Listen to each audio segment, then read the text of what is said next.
Ayan po, nakita nyo ha. Parang nasira yung isa. Nasa windmill na kami ng Pagudpod. Ayan po. Ito po. Ang bangis oh. Ayan yung dagat. Ayun pa yung kabilang windmill.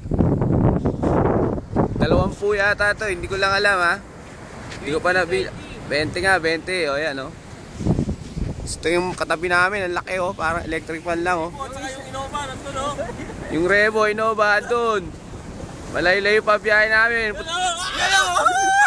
Ayun, dalawang makulit. Si Armando, di nakadali.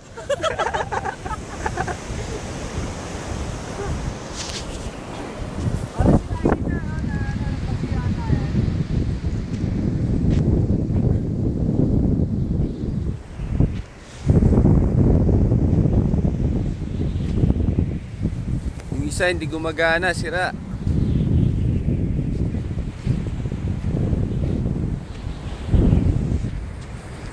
Paligid niya, bundok dito sa kabila.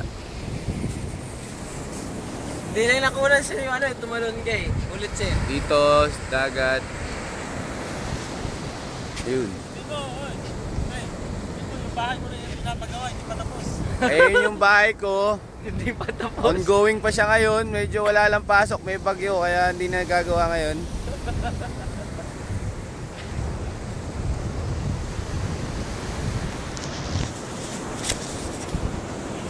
Pogi.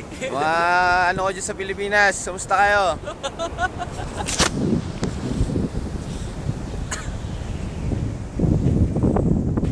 Meron na lamang akong 34 minutes.